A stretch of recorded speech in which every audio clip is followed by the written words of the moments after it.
Good morning student. In today's class we are going to discuss very important theories. ये learning theories है जो B.Ed examinations, UP TET, C TET, PGT और दूसरे competitions के लिए बहुत ही important है और इस ईयर जो B.Ed फर्स्ट सेमेस्टर के स्टूडेंट्स हैं उनके लिए बहुत इम्पॉर्टेंट है क्योंकि इन थ्योरीज से MCQ क्वेश्चंस बहुत बनते हैं। चलिए स्टार्ट करते हैं। पहली थ्योरी जो है वो है क्लासिकल कंडीशनिंग थ्योरी। इस थ्योरी को जो प्रोपाउंडर थे वो थे इवान पावलोव, ये रशिया के थे और इन्हीं ने 1904 में जो है इस थ्योरी को जो है दिया था। इसी ईयर में इनको नोबेल प्राइज़ भी मिला था। और जो एक्सपेरिमेंटल एनिमल था, बहुत पूछा जाता है कि इन्होंने किस पर एक्सपेरिमेंट किया था, तो जो प्रयोग जो था वो था डॉग के ऊपर।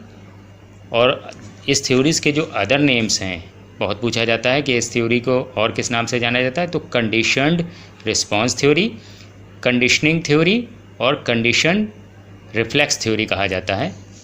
और पूछा जाता है इन्हीं ने प्रिंसिपल्स कौन से दिए थे इस थ्योरी में, तो एक्साइटेशन प्रिंसिपल, एक्सटिंक्शन और spontaneous recovery, stimulus generalization, stimulus discrimination और रीइंफोर्समेंट। और जो नंबर 2 थ्योरी है, नेक्स्ट थ्योरी देखते हैं हम लोग, स्टिमुलस रिस्पांस थ्योरी। इस थ्योरी के जो प्रोपाउंडर थे वो थे E.L. थॉर्नडाइक। ये कहाँ के थे? ये USA या सीधे अमेरिका लिखा हो तो आप अमेरिका भी टिक कर दीजिएगा। तो स्टिमुलस रिस्पांस थ्योरी को प्रोपाउंडर E.L. थॉर्नडाइक, ये USA के थे। ईयर किस ईयर में दिया था? 1898 में। जो एक्सपेरिमेंटल एनिमल था, पूछा जाता है कि कैट पे एक्सपेरिमेंट किसने किया था, तो कैट पर जो प्रयोग किया था वो किया था थॉर्नडाइक ने। तो इक्विपमेंट्स पूछा जाता है कि इन्हीं ने एक स्पेशल तरह का इक्विपमेंट यूज़ किया था जिसको ये पज़ल बॉक्स कहते थे। ठीक है, याद रखिएगा, जो उपकरण, हिंदी में उपकरण कहते हैं हम लोग इसको, और कौन सा उपकरण था? Puzzle box. Other name of the theory किस नाम से और जाना जाता है? Trial and error theory, theory of connectionism, ये भी इसके नाम। ये बहुत इंपॉर्टेंट है। कहा जाता है प्रिंसिपल्स पूछे जाते हैं। लॉज ऑफ लर्निंग इसको कहा जाता है। तो लॉज ऑफ लर्निंग, इन्हीं ने 2 तरह की लॉज ऑफ लर्निंग दिया था, एक प्राइमरी लॉज कहा जाता है और एक सेकेंडरी लॉज कहा जाता है। प्राइमरी लॉज में पूछा जाता है कितने लॉ थे, तो 3 लॉ थे, और सेकेंडरी लॉज में 5 थे। इसको हिंदी में हम लोग प्राथमिक जो है नियम कहते हैं और जो है हिंदी में सेकेंडरी लॉज को कहा जाता है गौण नियम।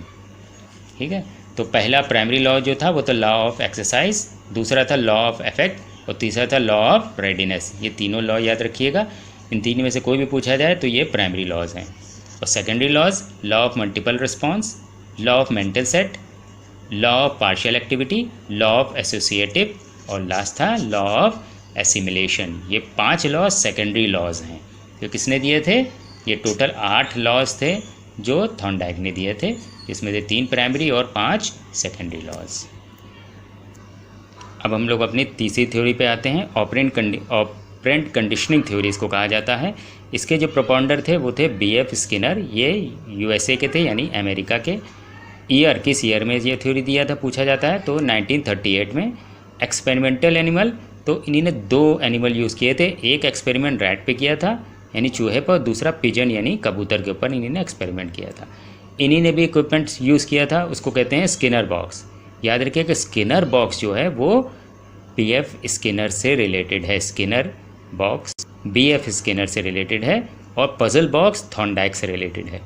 ठीक है, अदर नेम, इसको स्किनर बॉक्स को एक और नाम से जाना जाता है, इसको पिजन बॉक्स भी कहते हैं। आगे जाके पिजन बॉक्स का ही नाम चेंज करके स्किनर बॉक्स रख दिया गया था। तो पिजन बॉक्स भी लिखा हो तो ठीक है, और स्किनर बॉक्स भी ठीक है, और अगर पज़ल बॉक्स लिखा होगा तो वो थॉर्नडाइक ने दिया था। तो other name of the theory, इसको इंस्ट्रूमेंटल कंडीशनिंग थ्योरी भी कहा जाता है। Instrumental conditioning theory. Types of reinforcement, इन्हीं ने 2 प्रकार के रीइंफोर्समेंट की बात करी थी, पॉजिटिव रीइंफोर्समेंट और नेगेटिव रीइंफोर्समेंट। तो पूछा जाए कि पॉजिटिव और नेगेटिव रीइंफोर्समेंट की बात किसने करी थी, तो थॉर्नडाइक ने करी थी। और इनका जो मेन फोकस था वो RS पर था, यानी SR पर नहीं था। जैसे थॉर्नडाइक ने स्टिमुलस रिस्पांस की बात करी थी, लेकिन इन्हीं ने जो बात करी थी वो उसका उल्टा बात करी थी। तो इसका उल्टा जो RS की बात करी थी वो स्किनर ने बात करी थी। तो आज हमने 3 थ्योरीज़ देखी हैं जो B.Ed फर्स्ट सेमेस्टर के स्टूडेंट्स के लिए बहुत ही इंपॉर्टेंट है। इसको ध्यान से देखें, इसमें से बहुत सारे MCQ यानी मल्टीपल चॉइस क्वेश्चंस बन जाते हैं। तो आगे हम लोग और थ्योरीज़ की बात करेंगे जो B.Ed फर्स्ट सेमेस्टर के स्टूडेंट्स के लिए बहुत इंपॉर्टेंट होगी। इसी तरह से हम लोग देखेंगे। आज के क्लास के लिए बस इतना ही। Thank you very much.